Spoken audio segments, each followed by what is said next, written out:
Hey guys, hope you've all had a good week. It's round 23 on the weekend. We play North Melbourne. 4:40 Sunday night. Last game of the season. I don't know how it's the last game of the season. It's kind of gone by incredibly quick. It's round 23. Another season done. 2018 basically done. And I'm hoping that we can come away with a good win. I'm pretty confident against North. They've got nothing to play for apart from maybe getting Ben Brown the Coleman. He's 2 behind Jack Riewoldt, so I feel like North Melbourne are going to be doing that all game. They're just going to be kicking it to Jack Riewoldt. In terms of what we do, we've brought in Jake Carlisle and we've omitted Hugh Goddard. So interesting sort of decisions that we've made last couple of weeks in terms of dropping Freeman, who we wanted to play, get him a run, and then dropping Hugh Goddard, who, to be fair, wasn't great last week, but we nearly beat Hawthorn, who were a top 4 team, and we only lost by 4 points. So it's very interesting that, the team dynamic changes, but when you've got Jake Carlisle and Logan Austin played well last week, Hugh Goddard was the obvious one. Sam Gilbert looks to be playing his last game for St Kilda, possibly in his career, but we'll see in the off-season if any team like Carlton or Gold Coast go for him. It's not much else to really talk about. It's just, I guess, a time for us to think about what happened this season. And, I'll do it in a couple of weeks. I'll plan sort of a review, so season in review sort of video where we can all go through and rate basically every player, and I'll rate every player and how they perform for the season, and best young player, worst player, best player across the board, those sort of things. We can do our own little best and fairest sort of vote, which would be interesting. But in terms of against North Melbourne, I kind of want us to just go out and put on a performance. I feel like last week was a step in the right direction. There's a lot happening behind the scenes at the club, and it's only going to continue to happen in the next couple of weeks, next couple of months in the off season as well. So once the finals are done, I can definitely see a lot of movement in terms of players coming in, players coming out, coaches leaving, coaches coming in. I'm not sure, if we have an awful performance on Sunday, if that affects anything with Richo, but definitely if we win, I think, they'll probably keep him on next season and just get someone like a Brett Ratton coming in under him and just changing the board and CEO and football directors. So basically everyone except Richo will change. And then hopefully from that, a lot of change on field next season. North Melbourne, again, would be very disappointed that they haven't made finals. They were so close for most of the season. And it kind of started from round 2 when they smashed us in the Good Friday match. And we all kind of thought that was a one-off. And then that really just set the tone for the rest of the season, really. After that performance, we never really picked it up. And that really did kind of just give us a glimpse of what was to come for the next 20 weeks, which is really hard to tell that happened, really hard to process that our season's done and we've been that bad all season. But we've got one more game and we're just going to have to enjoy it. Hopefully we get some sort of a crowd turning up on Sunday. I know it's a 4:40, so it's a bit of a shit one because, both teams can't. There's no stakes. It's at Etihad. It's 4:40 on a Sunday. No one likes that time, even at the best of times when good teams are playing. So when there's 2 teams that can't make finals and it's the last game of the season, I can understand that it could be a small crowd. And I'm still undecided whether I'll go. Just rather watch it with the family and TV and in the warmth. Well, I've got a footy final on Sunday as well, so I might not even be able to make it depending on what time that goes to. But it's a tough one, guys. I would be tipping us. And my boss at work asked who I'd tip, and I genuinely would tip us. I think that North Melbourne might be too Ben Brown conscious. They'll want to get him the Coleman win, and that might actually deter them from playing their normal game, because I feel like he'll just be the focal point where every other week maybe he's not that much of a focus, and this week he'll definitely be a focus, which might work in our favour. And we looked good last week. We looked good. Hawthorn were very down, but we looked good for a majority of the game and really probably should have won it. I think even Alistair Clarkson in his press conference said that we were the better team. which is a big thing for him to say considering his team are going through another finals campaign and he might get a top 4 berth and potentially play Richmond in the final, depending on if they beat Sydney. I think they'll play maybe Richmond in their opening final, the qualifying final, which could be massive. So it's, yeah, I mean, I'm super disappointed. I'm super angry that this is the last game for the season, because it's kind of that thing where, you know, the season's done and then you're always waiting for the next season to start, and the excitement builds, and I don't know if I'll be that excited leading into 2019 based on how we've gone this year, but the only way is up for us. You know, we can't get worse next season. I just hope that, you know, we're in contention for finals. I don't want to be out of the race halfway through the season. I want to be, you know, close. I want to be, you know, 2 games from the end of the season. I want to be with a chance of making finals. So there's going to have to be a lot of changes, but we'll talk about that in the off season. But for me, you know, this weekend, I just want us to go out, do what we did last week, compete really hard, and just get the win. Who cares how it happens? Just win. I can't imagine that, you know, the feeling around the club and around us as supporters and on this page, that if we got smashed on Sunday and that was the end of the season, you know, the best thing about the AFL is that, and everyone says this cliche, but if you lose, you've got the next week to make up for it. If we get hammered on Sunday, we have to wait 7 months until we get to play again and make up for all of the shit that they've caused us this season.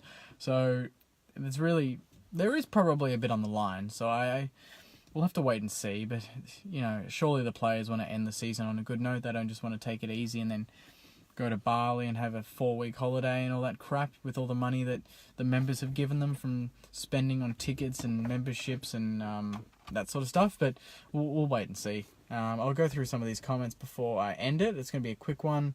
Friday night, I think the footy, who's playing tonight? Port Adelaide, Essendon. So that'll be interesting. Again, another game that doesn't really affect the 8. If Port win, they'll be in the 8 for a little bit, but then Geelong will beat Gold Coast and then they'll take it out. So we'll see. Dylan Anderson says, I'll start you off. Nunes, 1.5 out of 10 on the review for the year. Yeah, that's not far off.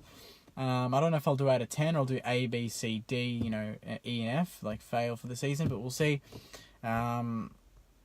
Andrew says, your weekly reviews are the highlights of my week. Love your insight. Thanks very much, Andrew. That's really nice to hear.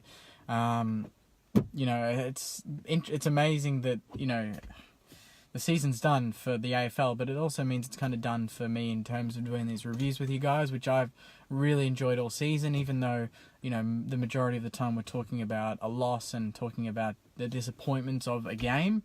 It really does make me kind of handle the loss a bit better. I don't know, I like... When I was younger, we'd lose, and I'd genuinely cry and be really sad about it and not know how to talk about it. But I love that I get to talk about it with you guys because you understand exactly where I'm coming from, so many of you. And even when you disagree with things I say, it's always really constructive and I learn from it. So I appreciate all the comments that you guys put on here.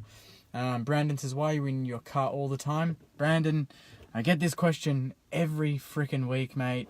It's just a thing that I do. Everyone else does it standing in front of a camera. It looks like it's, you know, Channel 7 style. I like it because it's intimate, it's quiet, and it's like I'm talking one-on-one with you guys, and it just has a bit more of a connection. And it's just a new thing. It's just a new thing. I just got home from work.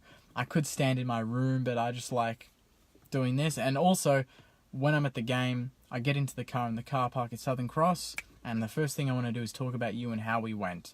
So if it's in the car, it's in the car. If it's somewhere else, it's somewhere else. If we win, you know, an amazing game against a top team, I'll probably be that excited that I do it in my seat at the stadium.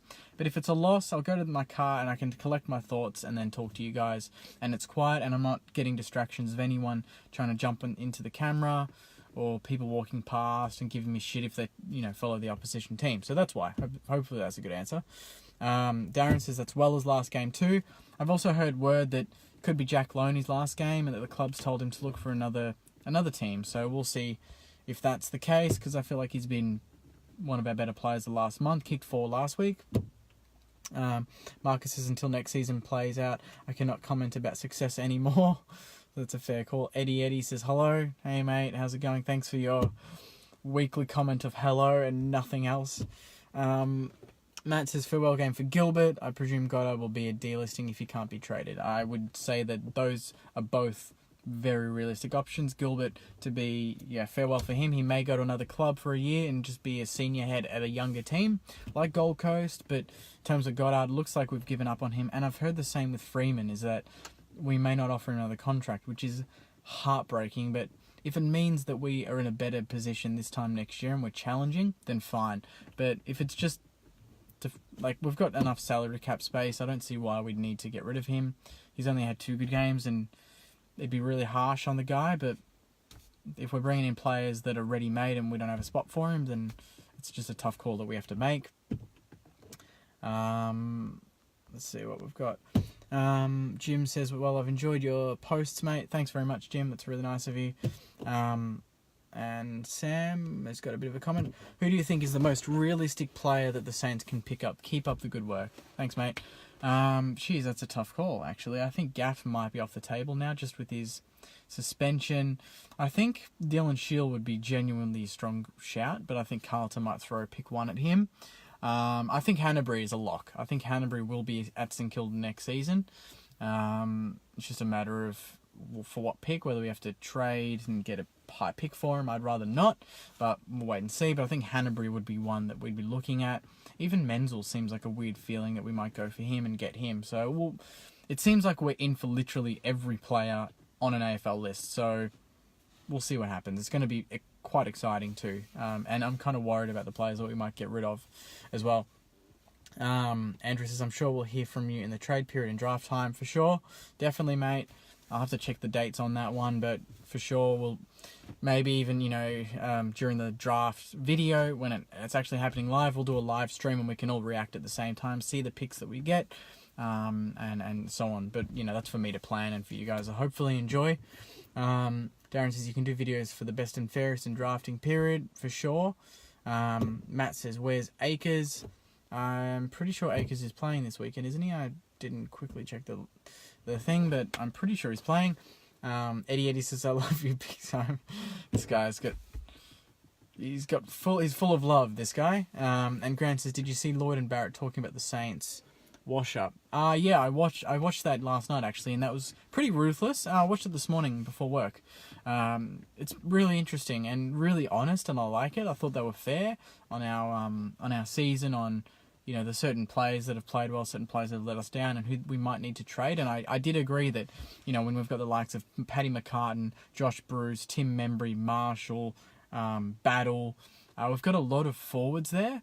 We've got possibly too many forwards. We might need to trade. And, who's got the most trade bait out of, say, Josh Bruce, Paddy McCartan?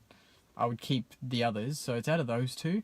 I would probably want to keep Josh Bruce, which is a tough call for Paddy, but we'll have to wait and see on the club. But I really want Paddy to prove me wrong. I just want him to get a run at the AFL level. We saw how long it took Tom Hawkins to be a monster, and you can see now in his 30s or however old he is, he's still, third or whatever in the Coleman and leading Geelong through to another final series. And that's what we want for Paddy, and just for any of our forwards to just take that position. And for any of the players across the list is to take whatever position they're in, make it their own, and not float about. Just make it your own.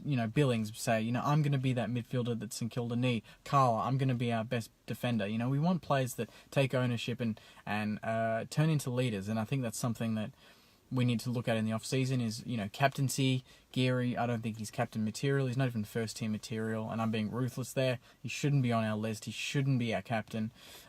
Jake Carlisle should be our captain, or Seb Ross, one of the two, unless we get someone in, that's willing to be captain, but we'll wait and see. Matt says, sorry, Sandy had him in as an in this week for them. Bloody Sandy. Okay, I completely missed that. And Grant says, who do you think has trade value you would be willing to trade? I don't know who would have any value. I think Billings would have the most value out of any player on our list. But I wouldn't want to trade him because I think he's going to be a very good player, and he proved it last week. He was very good for us. I think probably someone like a Josh Bruce or a Paddy McCartan, even a Tom Hickey, Billy Longer, those sort of blokes. But again, I don't think they have a lot of trade value. Mav Weller wouldn't have a lot of value. Jack Loney wouldn't have a lot of value. You wouldn't get high picks for that.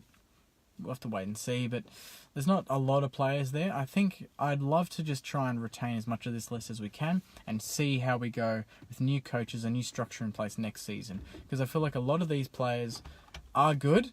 It's just they've had an off season. The coaches haven't coached them the way we want, and that's had a significant effect on there, guys. I don't want to go too long, but we'll see how we go Sunday, and I'll chat to you then. I appreciate you guys watching these videos all season. It means a lot to me. I've worked hard on this page and I've wanted to do it for a long time.